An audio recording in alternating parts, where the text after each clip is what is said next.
when I plopped down my $4 and made the book my own. I have to confess I was patently disappointed when I got it home and cracked it open. Indeed, at the time its intrinsic value escaped me completely. Far from shedding light on what might be clues to sane esoteric doctrines underlying the exoteric madness of a jealous and bullying god of wrath, of war in heaven and spiritual crimes, celestial kangaroo courts and eternal punishments, I found what appeared to be the same old rubbish retold from a just little different angle. Indeed, you might jump to the same conclusion when you start listening to the more complete and superior edition you have at this moment. You have the singular advantage over the 30-year-old me, however, insomuch as you have the benefit of R.A. Gilbert's fine and scholarly introduction to help put things in historic and cultural perspective. Perhaps, had it been part of my first Book of Enoch experience, I would not have jumped so quickly into the sarcastic arms of knee-jerk cynicism.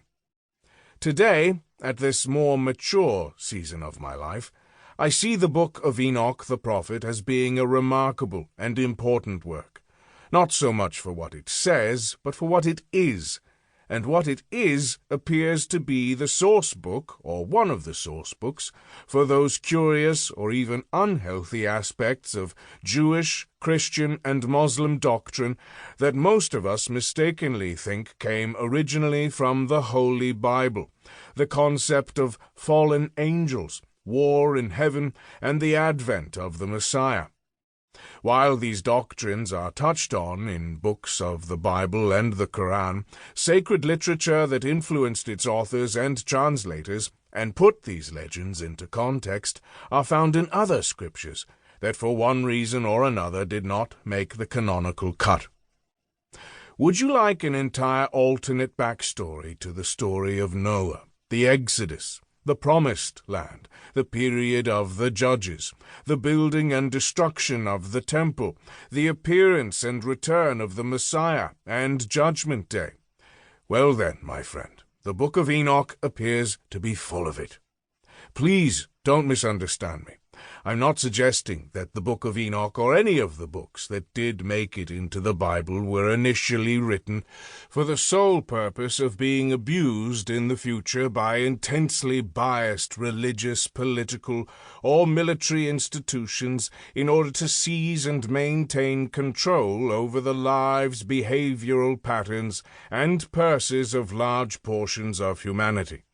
The fact remains, however, that they have been used with breathtaking effectiveness to precisely those ends, and sometimes for even less worthy motives. The question becomes, for what purpose were these documents created? In my little book, The Chicken Kabbalah of Rabbi Ben Clifford, I put words into my vulgarly outrageous and imaginary rabbi's mouth to answer that question.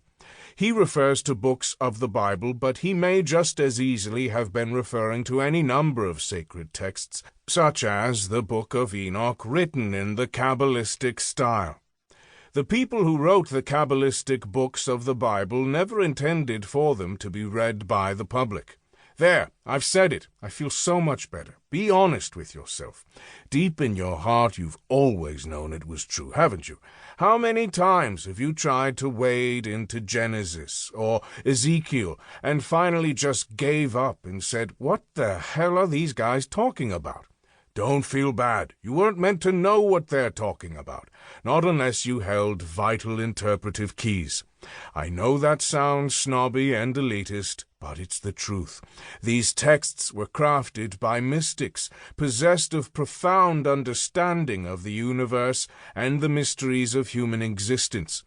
At a time when writing was reserved for priests and royalty, they used poetry and parables to express thoughts that everyday language could not accommodate. They assembled the phrases with great art from individual words that conveyed an even deeper level of truth, and finally each word was made up of unique symbolic letters, each of which revealed yet another story, a story so profound.